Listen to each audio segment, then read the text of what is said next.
कैसा होगा जब हम पूरे इंटरनेट पर खुद रूल्स एंड रेगुलेशंस को डिसाइड करें कि कौन से रूल्स सही हैं और कौन से नहीं।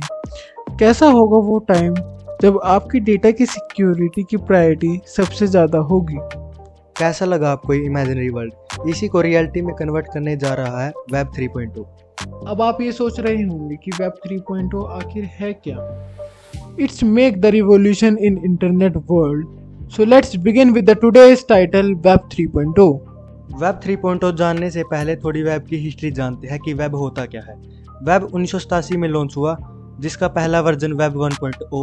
वेब 1.0 जिसमें हम वेबसाइट को रीड कर सकते थे just like a newspaper. Web 1.0 एक स्टैटिक पेज होता था जिसमें क्रिएटर कम होते थे और कंज्यूमर ज़्यादा होते थे। फिर वेब 1.0 की कमी को दूर करने के लिए और सोशल मीडिया को बढ़ाने के लिए वेब 2.0 2004 में इंट्रोड्यूस किया, जिसमें लोगों को अपना कंटेंट डालने के लिए प्लेटफॉर्म मिले जैसे यूट्यूब। लेकिन ये कंज्यूमर के पर्सनल डेटा का मिसयूज करने लगे और जिससे अपना प्रॉफिट कर पाए।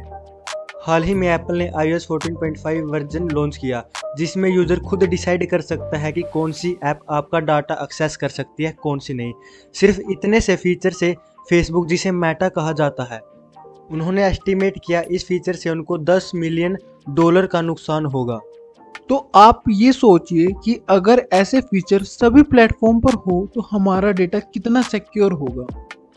ऐसी ही टेक्नोलॉजी डेवलप की जा रही है वर्ल्ड के डेवलपर द्वारा वेब 3.0। वेब 3.0 का मार्केट 2022 में लगभग $3.2 बिलियन का था और यही मार्केट 2030 तक $81.5 बिलियन का हो जाएगा। तो आप अंदाजा लगा सकते हैं कि वेब 3.0 कितना बड़ा बूम लाने वाला है इंटरनेट की दुनिया में। अब आइए समझते हैं वेब 3 इतनी तेजी से क्यों विस्तार हो रहा है। इसके मेन रीजंस हैं, पहला, control over the data ownership, जिससे कि हमारा डेटा सिक्योर और डेटा प्राइवेसी जैसे इश्यूज को सॉल्व करेगा। एडवांटेज टू क्रिएटर्स, इसमें जो किसी भी टाइप के क्रिएटर्स हैं, किसी भी प्लेटफॉर्म पर अपना कंटेंट अपलोड करते हैं, उनको इस टेक्नोलॉजी से बहुत फायदा होगा। और इसका तीसरा सबसे बड़ा एडवांटेज है better security. Data security web 3 का मेजर एडवांटेज है और इसमें पॉसिबली हर यूजर का डेटा ज्यादा से ज्यादा सिक्योर रहेगा, क्योंकि वेब 3 को ब्लॉकचेन और आर्टिफिशियल इंटेलिजेंस जैसी सिक्योर टेक्नोलॉजी से बनाया जा रहा है।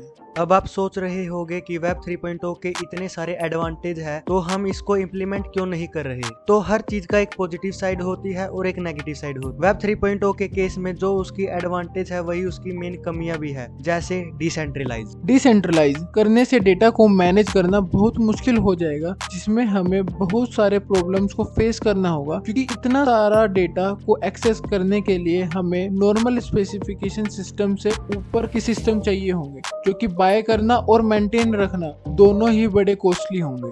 और वेब 3 में साइबर क्राइम के केस भी बहुत बढ़ जाएंगे, क्योंकि जब कोई आपकी पर्सनल इंफॉर्मेशन को ही नहीं ट्रैक कर पाएगा और अगर आप कोई साइबर क्राइम करोगे तो उसका पकड़ पाना बहुत मुश्किल हो जाएगा। पर इस चीज को ओवरकम करने के लिए भी वेब 3 पर काम हो रहा है।